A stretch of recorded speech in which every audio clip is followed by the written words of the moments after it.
Welcome to Invest with Neko B. Please like and subscribe to our YouTube channel.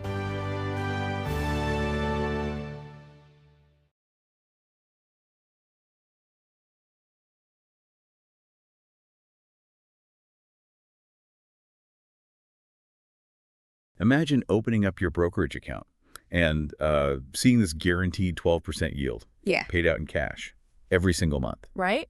And that payout, it supposedly comes no matter what the broader stock market is doing. Right. I mean, for a massive wave of investors between 2021 and 2023, high-yield funds like QYLD looked exactly like a cheat code for passive income. Oh, absolutely. It looked flawless on paper. Yeah, but there was this trapdoor hidden right beneath that headline yield, and it ended up just completely crushing investor returns. It really did. It's one of the most fascinating and honestly misunderstood corners of the financial markets today. Because in finance, there's this fundamental rule we always have to remember, which is there is absolutely no free lunch. Never. Right? High yield is never just free money. Someone somewhere is paying for it. Exactly. So, okay, let's unpack this.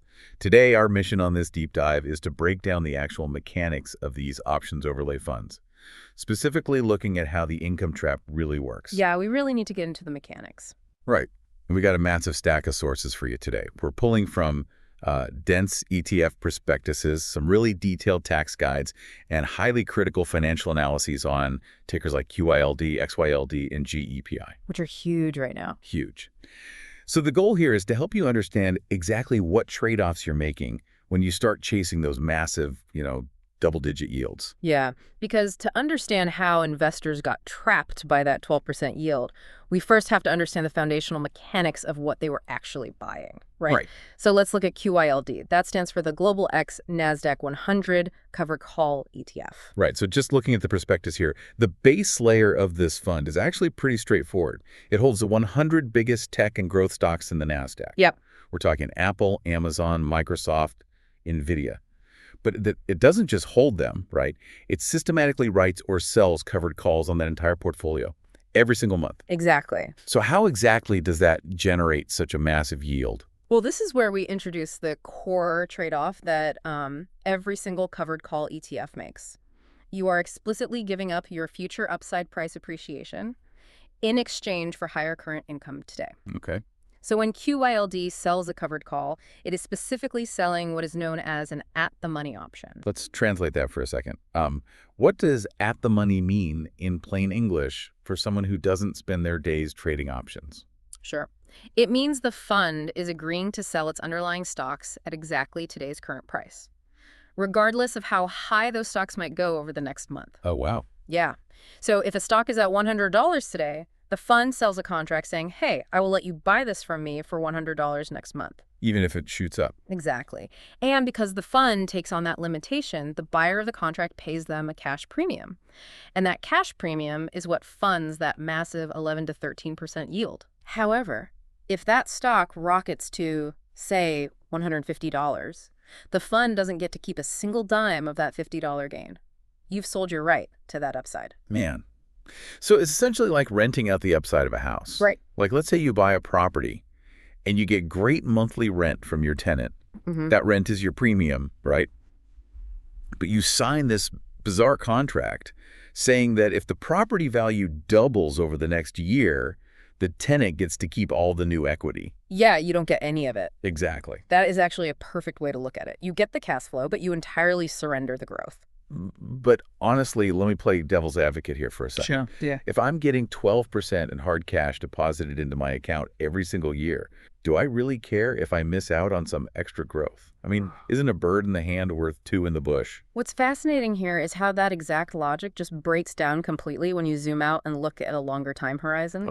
Well, over a 10 or 20-year period, completely giving up compound growth alters your entire wealth trajectory. And here is the truly dangerous mathematical flaw with QYLD's specific strategy. Okay. It caps 100% of your upside every single month, but you retain 100% of the downside risk. Ooh, meaning if the market crashes, my fund crashes right along with it. Exactly. You ride the elevator all the way down with the rest of the market, but when the market eventually recovers, your recovery is permanently capped because those at-the-money calls force you to sell your assets before they can actually bounce back. Wow. You take the elevator down, but you have to take the stairs back up, and the door to the roof is locked. That's beautifully put, yeah. And that theoretical flaw, missing out on the upside while fully participating in the downside, that became a brutal, undeniable reality for investors just a few years ago. It really did. Let's look at the real numbers from our sources, because this is where the 2021 to 2023 income trap comes into really sharp focus. Yeah, let's walk through the specific net asset value, or NAV, history of QYLD during that period, because it perfectly illustrates why a high yield can be a complete illusion. Right. So let's say you're an investor and you put $100,000 into QYLD in 2021. You're probably feeling like a genius, right? Oh, yeah. You're gleefully collecting your $12,000 a year in cash distributions. Exactly. But while you were cashing those checks, something pretty terrifying was happening to the underlying share price. According to the data here, QYLD plummeted from $25 a share down to $16 a share. Which is just a massive hit. That is a 36% drop in your principal. 36%. Yeah. So your initial $100,000 investment shrank to just $64,000. Unbelievable. So people are staring at a statement where their principal bled out by 36 grand, but they are still getting these yield payouts. How do we evaluate if they actually made any money? Right. So this is where we have to define the critical difference between distribution yield and total return. Investors get hyper-focused on the distribution yield, that flashy 12%. But true total return is literally the only metric that matters. Makes sense. Total return is your cash distributions plus or minus the change in the share price divided by your initial investment. And in this 2021 to 2023 period, despite the massive monthly payouts, QYLD's total return was actually negative. See, here's where it gets really interesting, though. Yeah. If the yield was 12%, but the stock dropped 36%, aren't these funds basically a legal illusion? They kind of are. I mean, you're essentially being handed your own money back, feeling rich because of the monthly deposit, and then you're paying taxes on your own eroding principal. How did people not see their wealth evaporating in real time? Well, it happens because investors get entirely blinded by what we call the headline yield. Right. They log into their brokerage account, they see a cash dividend hit on the first of the month, and it triggers a dopamine hit. It feels like real income. But the math is entirely unforgiving. When a fund pays out more than it genuinely generates in total return, or when the underlying asset drops but the upside recovery is capped, the principal simply bleeds out. Wow. You are literally cannibalizing your own capital to fund your monthly payout. Which brings up a huge question. What's that? If someone is watching their principal drop from 100 grand to 64 grand, they have to wonder, was the whole stock market just terrible? Or was there something fundamentally toxic inside this specific fund? Why did QYLD fall so incredibly hard compared to the broader market? So the answer to that lies in the specific index the fund creators chose to track. Okay. They chased the Nasdaq 100. And based on option mechanics, you could argue that the Nasdaq 100 is the absolute worst major index to write 100% at the money covered calls on. Wait, really? Why is the Nasdaq worse than, say, the S&P 500 or the Dow? Because it is packed with explosive high beta growth stocks. Okay, stop right there. High beta. Explain that for someone who doesn't spend their days staring at Bloomberg terminals. Yeah, fair enough. Think of beta as a measure of how wild a stock's mood swings are compared to the overall market. Okay. If the market goes up 1%, a high beta tech stock might rocket up 3%. But if the market drops 1%, that same stock might crash 3%. Gotcha. The Nasdaq 100 is essentially an earthquake zone of high beta volatility. And volatility is exactly what hurts you when you capture upside. Precisely. Let's look at the specific example from the analyses in our sources. Imagine QYLD writing covered calls on NVIDIA. Oh boy. Right. So the fund sells an at-the-money call when NVIDIA is at $300. Over the next month, NVIDIA announces huge earnings and rockets to $800. Oh, wow. Yeah, but because QYLD sold that at the money call, they are forced to hand over their NVIDIA shares at $300. Ouch. They completely miss out on $500 of gains per share. That's brutal. But remember, they still hold the underlying stocks. So when the tech sector inevitably has a bad month and crashes, QYLD fully participates in that crash. It's like It's like selling someone a winning lottery ticket for $5 right before the numbers are drawn. Exactly. Sure, you have $5 in your pocket right now, but when that ticket hits the jackpot, you don't get a dime. You literally traded life-changing growth for lunch money. That's exactly what's happening. But wait, if the Nasdaq is so structurally terrible for this specific strategy, why did the fund creators choose it in the first place? I mean, are they just baiting us? Well, if we connect this to the bigger picture, you'll see that the high yield is exactly the marketing hook. Yeah. We have to look at how option premiums are actually priced. Think of an option premium like an insurance policy. Okay. If you're selling earthquake insurance in a place that never gets earthquakes, you can't charge very much for it. Right, nobody needs it. But the Nasdaq 100 is an absolute earthquake zone. Because the swings are so wild, buyers are willing to pay massive premiums for those options. High volatility mathematically equals high option premiums. So by choosing the Nasdaq 100, the fund guarantees it can harvest enough premium to generate a massive 12% yield just to splash on its marketing materials. Exactly. The cash premium is very real, but the strategy fundamentally mismatches the asset. You're forcing a high-growth, high-volatility index to act like a slow, fixed-income bond. Which doesn't work. It's a structural contradiction, and that volatility decay guarantees a massive NAV collapse during a bear market. I mean, just look at 2022 QYLD suffered a staggering 34% drop. Man. So if the Nasdaq 100 is clearly the wrong tool for the job, it begs the obvious next question. Are there better ways to execute a covered call strategy that won't just completely destroy your principal? Yes, absolutely. If you step away from the extreme volatility of the Nasdaq, the mechanics start to make a lot more sense. Let's compare QYLD to XYLD. Okay, so XYLD is the global S&P 500 covered call ETF. It's run by the exact same company. Right. It uses the exact same passive strategy, writing 100% at the money calls every single month, but it applies it to the S&P 500 instead of the Nasdaq. And because the S&P 500 is much broader and more diversified, it has significantly less volatility, less beta, fewer mood swings. Exactly. And going back to our insurance analogy, less volatility means lower option premiums. Right. Because the premium is lower, XYLD's yield drops to around 10 to 12% compared to QYLD's higher peaks. But in exchange for that slightly lower yield, you get vastly better price stability. That makes sense. Yeah, XYLD didn't bleed out nearly as hard in 2022 because the underlying index is just much calmer. Right. But the sources highlight an even more advanced evolution of this strategy, which is JEPI. Ah, JPI. That's the JP Morgan Equity Premium Income ETF. This one has exploded in popularity lately. It really has, and for very good reason. JTIs is an entirely different animal structurally. Well, instead of a rigid passive strategy that blindly writes calls on the whole portfolio every month regardless of market conditions, JEPI actually uses active management. Oh, interesting. Yeah. It tracks a highly customized portfolio of defensive, low-volatility S&P 500 stocks.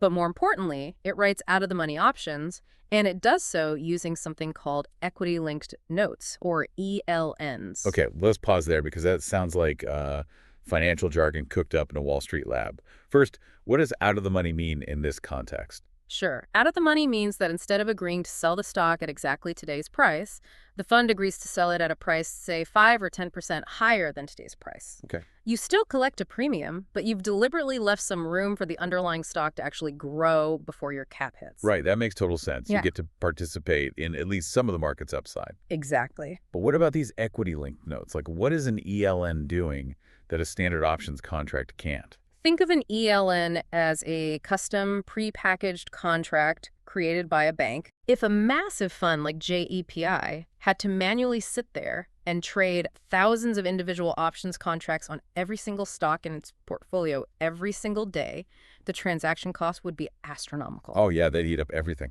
Right. So instead, JEPI goes to an investment bank and essentially buys a specialized note.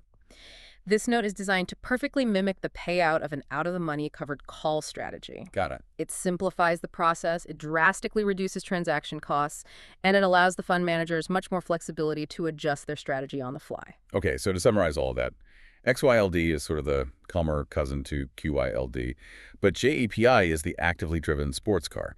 By writing out-of-the-money calls through ELNs, JPI leaves room for capital appreciation. Exactly. Plus, I'm looking at the expense ratios here, and JPI charges only 0.35% in fees compared to QYLD's 0.60%, which is a nice bonus. But I do have a question about this active approach. If J's PI relies on active managers constantly adjusting strike prices and utilizing complex ELNs, aren't we just introducing human error into the mix? Like, what if the highly paid JP Morgan manager just guesses the market wrong? That is a completely valid risk, and our sources make sure to highlight it. Active management always carries manager risk. Right. There will absolutely be periods where they get the market direction wrong.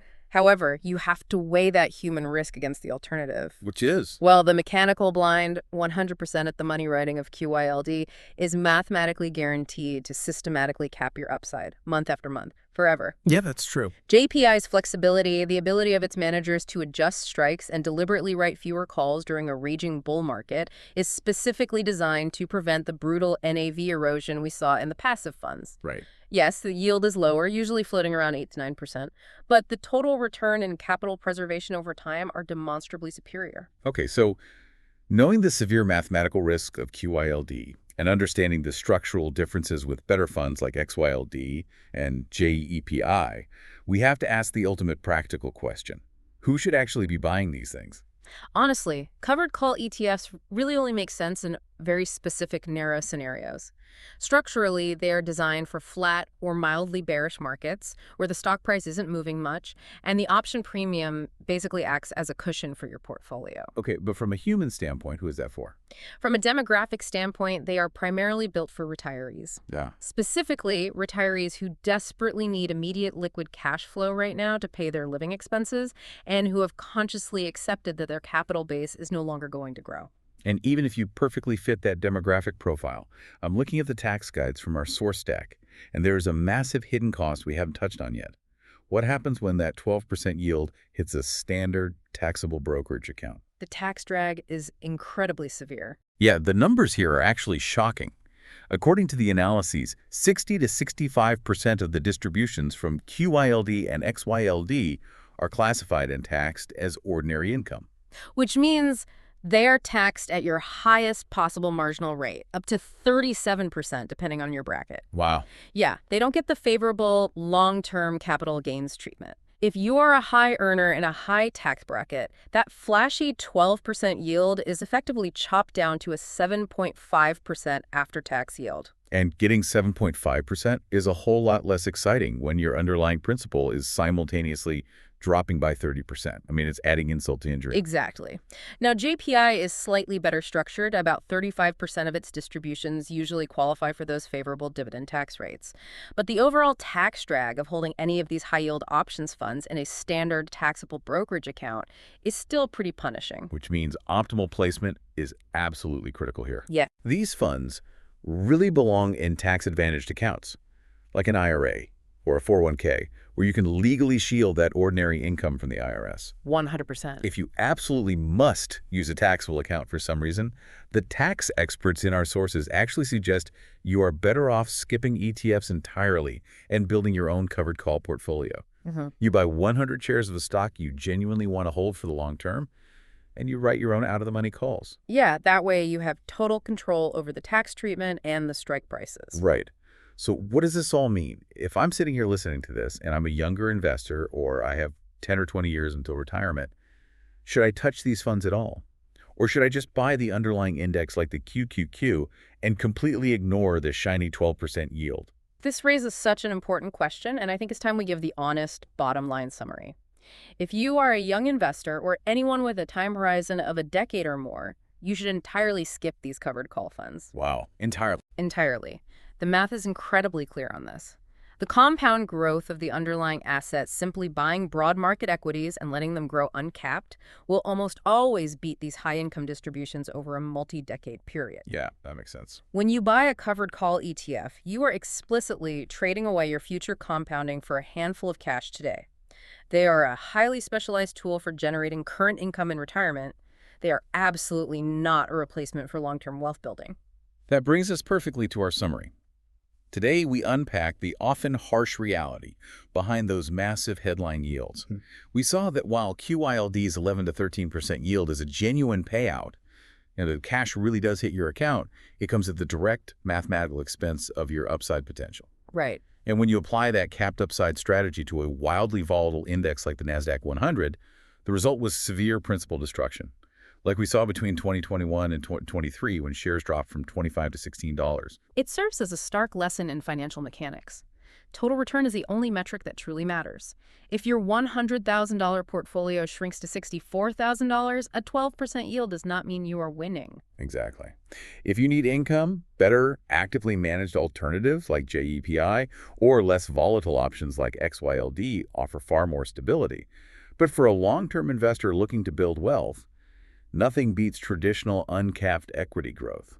I want to leave you with a final thought to mull over as we wrap up. Let's hear it. If we know that high-yield options strategies systematically convert our future growth into taxable immediate cash today, are these high-yield ETFs actually generating real wealth? Or are they just tricking us into cannibalizing our own financial future just so we can feel rich on the first of every month? Man, a brilliant and sobering question to end on. Thank you for joining us on this deep dive. The next time a double-digit payout crosses your screen, we hope you remember to look past the headline yield and check the mechanics underneath. We'll see you next time.